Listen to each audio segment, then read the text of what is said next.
reasons you're fascinating to me is because you came into this, you looked at the code, you looked at the data, and you later realized its impact on society. I'm waiting for Silicon Valley to realize that as well.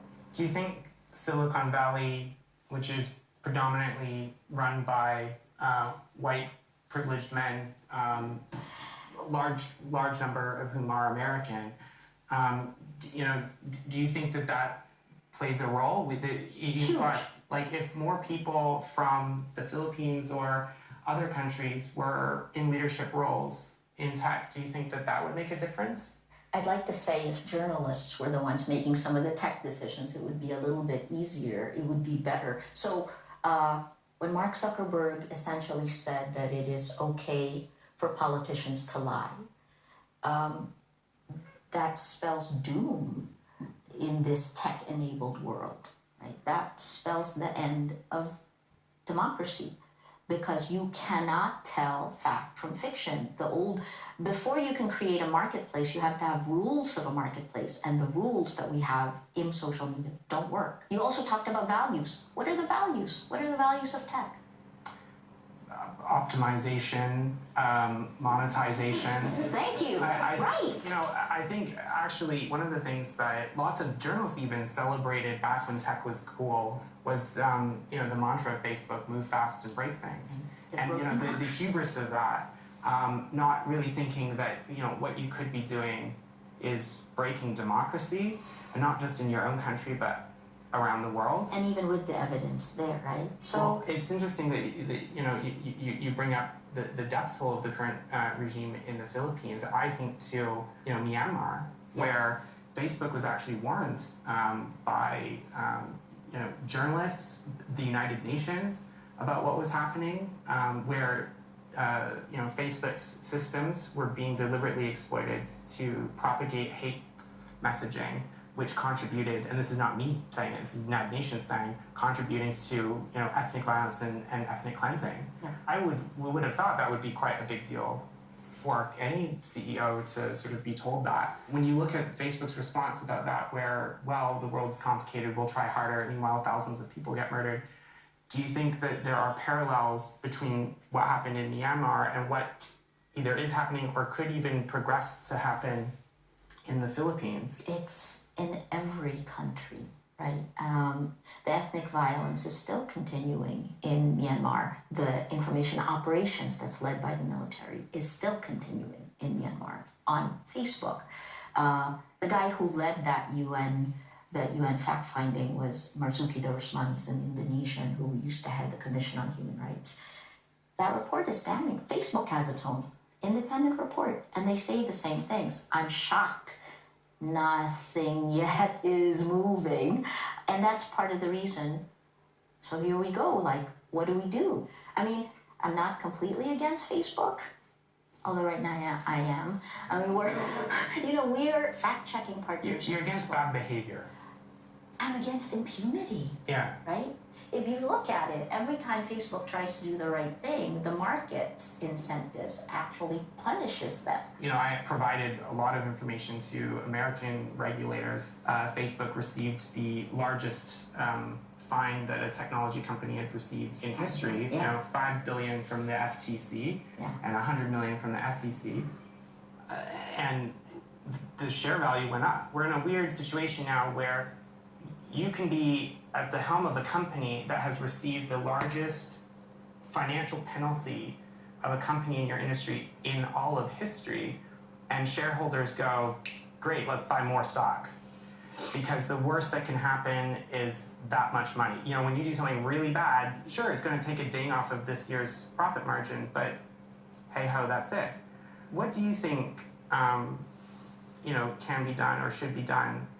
Do you think that regulatory action can even work if one country has this regulation, another country doesn't? I think some of the states in the US are now talking about data portability. Mm-hmm. I think that's a potential solution. So if you own your own data, you can take your data out of Facebook and put it into another social media platform. Do you think that people would actually move, or do you think it would start to create potentially a two-tiered system where truth and privacy become luxury goods in a marketplace. Interesting. That could be, but I'll tell you the behavior of Filipinos, given the poison that's been injected into Facebook, right? If you think of lies as poison. From the time Rappler was set up in 2012 all the way until 2016, Facebook was number one in Alexa ranking, right? This is a ranking of all the websites. Now it's back to like number 7. We know something is wrong, but there's no other option. I don't think data or information are morally wrong or morally good. I think that they're sort of neutral. Yeah. I think about it in a kind of like electricity. You can, power a studio. We can sit comfortably in a warm environment with lots of light, even though it's nighttime. Yeah. You can also electrocute and kill someone. I remember when I was little, my grandmother would always freak out if there was cutlery anywhere near the toaster, because you could, die making toast. So yes, electricity is dangerous, but would you want to live without electricity? Yeah. And the way I sort of think about it is, well, what do we do about electricity to try to amplify the good things that it does and minimize the bad things that it does? Yeah. And we have safety standards. We've got building codes, wiring codes. I like this part in your book. And Yeah. imagine if Facebook was a building, right? Where the building has been designed deliberately to make it really hard to leave the building. It's a maze. And, the building powers itself every time you open a door. So there's lots of doors that go nowhere and you can't really leave. And at the front of that building, there are some terms and conditions in a book, 20,000 words, a short novella, exciting read outside. And then the door says, by the way, you agree that you've read this book outside and that you agree to everything that it says. Yeah. And we wouldn't tolerate that. Right. And we also wouldn't say that the onus should be on people to avoid that weird and wonky and perhaps dangerous building. We would be going, why are these buildings being designed this way, and why aren't there rules to prevent people from designing these buildings in the first place? For me, what I find so frustrating about Silicon Valley is that they will continue to win as long as they keep up the narrative that the onus and burden of safety and our democracy is on regular people rather than the people who design systems. This is the first thing I said, because I was like, when I was getting attacked, they kept saying, you're a public figure and, it really, we can't do anything about it. Then I just thought, hello, I'm protected by the Constitution of the journalist. You've taken away that protection, and why is it the user's fault if you design it this way? And who gets to let you choose what is allowable and not allowable on this platform? This is the thing that I find, really scary, is that, we have kind of relegated our democracy to Mark Zuckerberg. And I find that very terrifying. But short, medium, long term, and of course my invested interest is in the short term, because I could go to jail if we don't find the right solutions for it. Yeah, I mean, I unfortunately, I don't think that there are short-term solutions, because we have it's an infrastructure. Yeah. Imagine if you had a pharmaceutical company regulated like a tech company, where you don't actually have to do any kind of trials, you don't have to prove safety of your systems, you can just experiment, and when something goes wrong, you can say, oh, sorry, pharmaceutical business is complicated, biology is complicated, or an airline going, sorry, our plane crashed, it's hard to make things fly that are really heavy, and sometimes, it happens.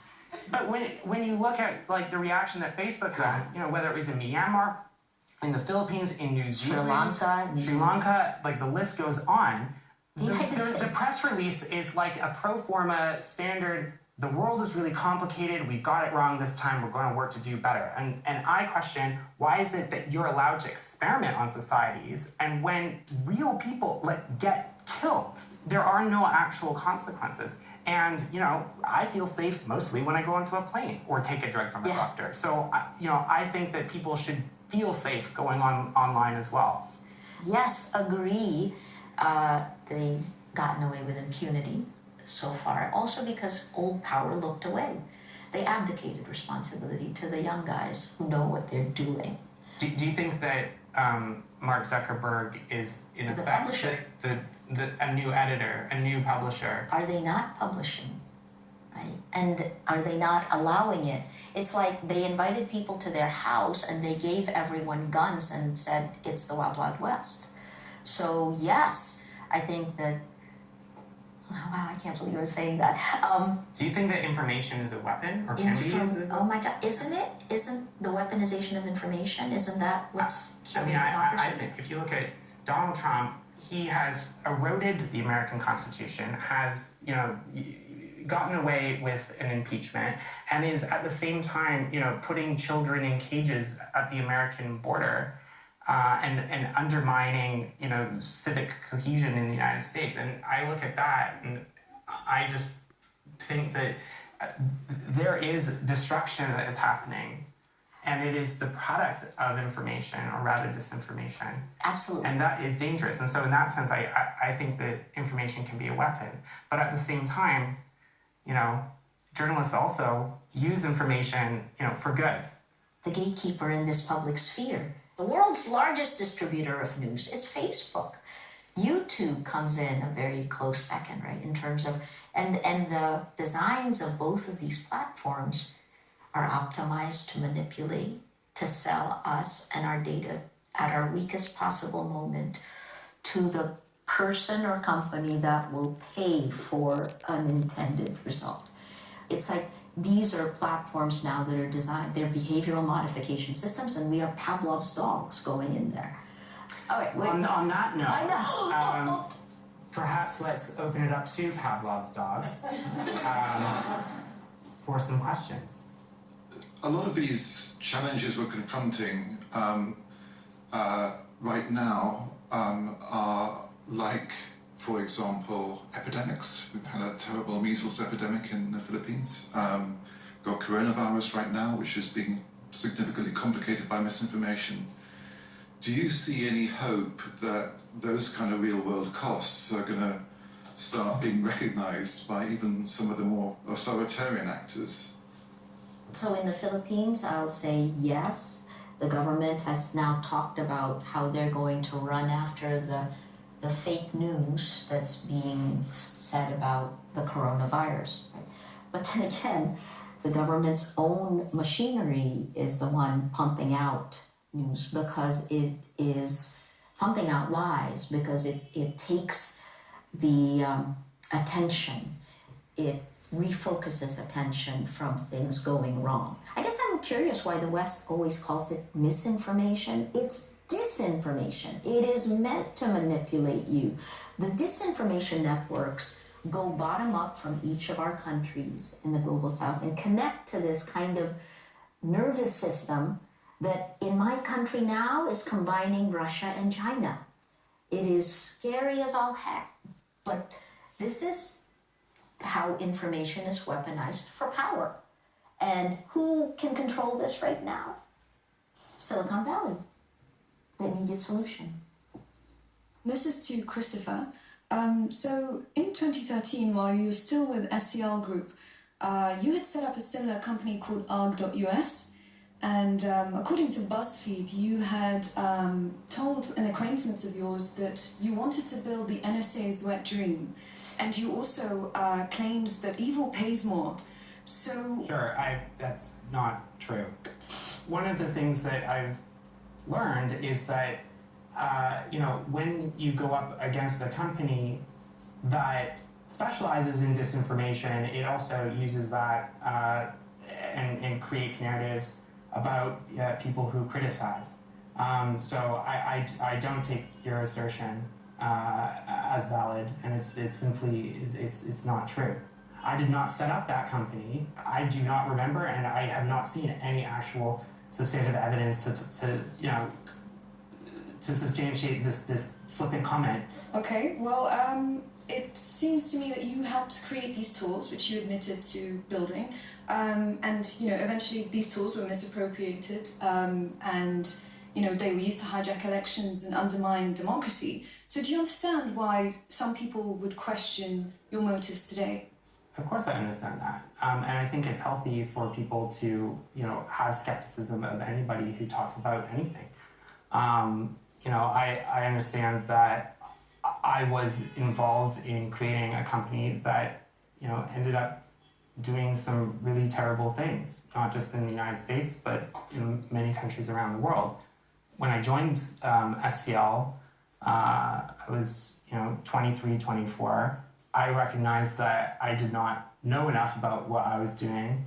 And, I've learned a lot in that process. And that if there were regulations in place at the time when I first started that, for example, required me as a data scientist or as an engineer to make a proper assessment of risk, where there would be consequences if that did not happen. Not to say that Cambridge Analytica or other companies like it would never have existed or not exist in the future, but it would have made a lot of people think about what they're doing.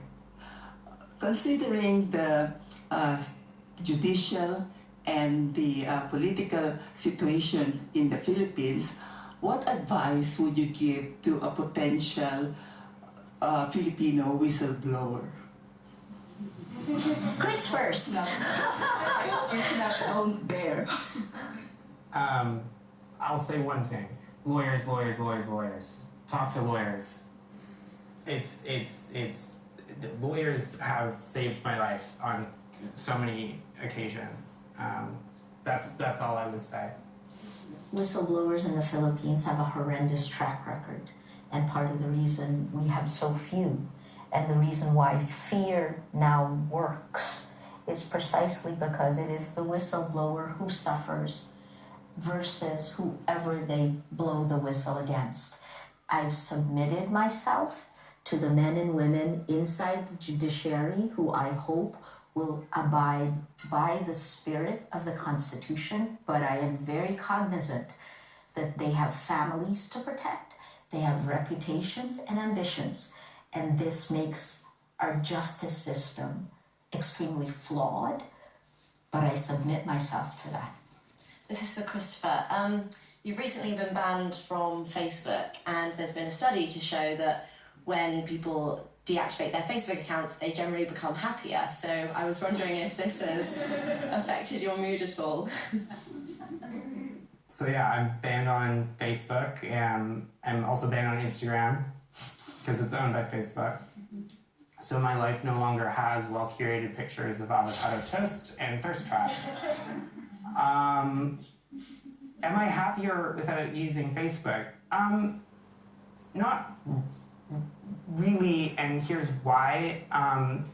It's really hard to stay in touch with people without using the two main systems that everybody else uses. Facebook didn't just sort of deactivate my account in sort of a normal way.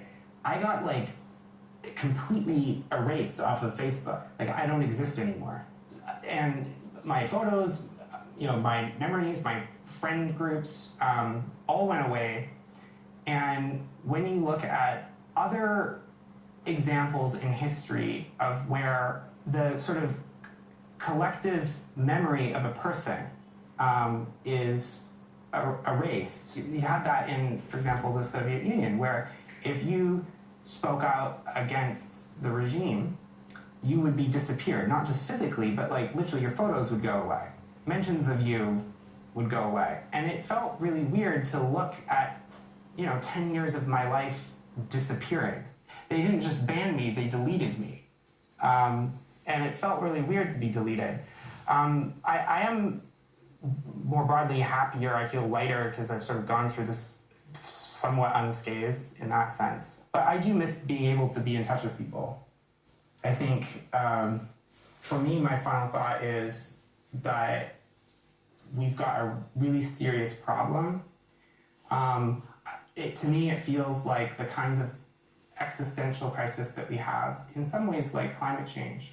You don't notice the incremental changes in democracy until you no longer have it. But I hope that people take that to heart, and that if you think that that's worrying, then make your voice heard and be angry about it. the two biggest battles, and you mentioned them both, is climate, because we will die. And you can't fix climate if you don't have the information. The battle for our world, the battle for truth. These are the two battles that is pivotal. This year is pivotal. If we don't do the right things, we will lose both. It is death by 1,000 cuts. And we must do more.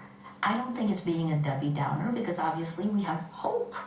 We must have hope because we have to fix it. I think human values haven't changed. We've always had the devil and the angel on our shoulders, right? But the way the social media platforms have been formulated fans the devil in your ear and encourages us against them, splintering our public sphere apart. So each of us can take a role. We get rid of the lies in our immediate areas of influence. We look for what binds us together rather than what pulls us apart.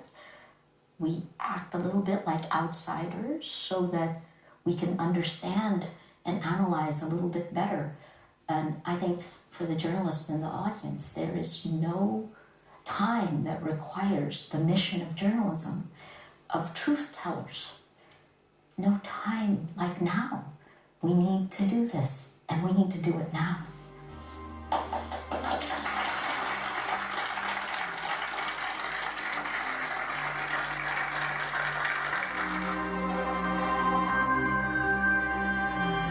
When you play for England, I was never really going to be as accepted as my striker counterpart, whose name was Ellen White. If you raise fat